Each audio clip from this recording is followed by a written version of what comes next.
Good evening, Door of Hope family. My name is Elaine Davis. I have been coming to Door of Hope for a little over a couple of years. First I came as a client, and now I am a volunteer and a client, and I always say I'm a lifer, and it's because of the difference the ministry has made in my life. I primarily am a woman that loves God. I am a wife, a mother.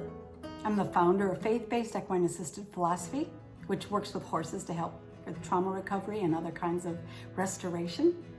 I also am the author of the Stable Guide series, and I have other books coming soon in Jesus' name. But I tell you that only to tell you this. While I was standing in those places and having a modicum of success, there was always something that seemed to be threatening. Some sort of, I always say it felt like I was standing on a box. I felt like if I didn't stand on the box with intent, if I didn't fake it, if I didn't speak the word, if I didn't decree what was going to happen, if I didn't act according to the word, if I didn't show the excellence of God, if I didn't respond correctly in every situation, that whatever it is that was in the box was going to get out. And that it was not only going to destroy me, but it was going to destroy everything around me. And it was this something that I didn't know what to do with. In my entire Christian life, I wondered what was wrong with me. I'm like, why can I love God? Why do I believe God? Why do I embrace God fully in every area of life? And there's something that makes me feel so hypocritical, because there's little pieces that I can't make line up with the Word of God. I can't make it happen. Now, alongside of that fact, I also came to the knowledge a few years ago that I had a memory block. And so from the time I was about 6 till about 11, I don't have any memories. So I took that information too, and I set it on the shelf, because I know that I only wanted Jesus to tell me about what it was. I didn't want to imagine it or get my brain involved. So that sets the stage. About two years ago, when I met Diane Storrs and Door of Hope, I had been in a season when I felt like I sort of had it together. Have you ever been in one of those? And things were going well, and I was happy, and everything was controlled. But I got really triggered, and guess what? I fell off the box, and it was awful, and it was ugly, and it was painful. I hurt people that I love. I hurt my own heart. I felt like the worst hypocrite in the whole world, because I said one thing and now I've done another.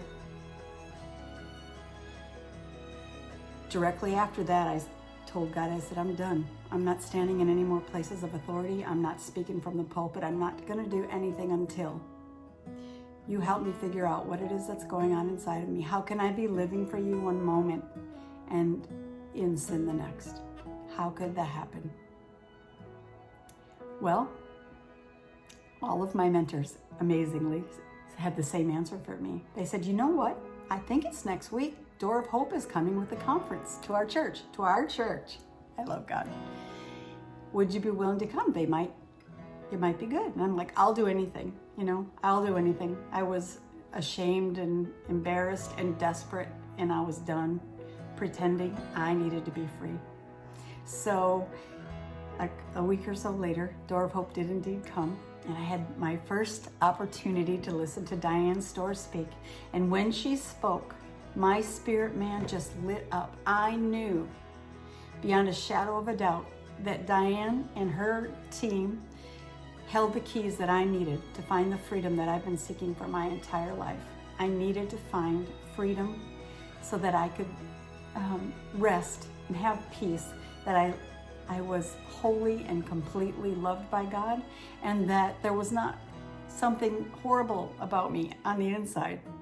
Door of Hope is the ministry that God used to restore peace to my life. It's the tool that He used to bring meaning to the negative things that happened to me.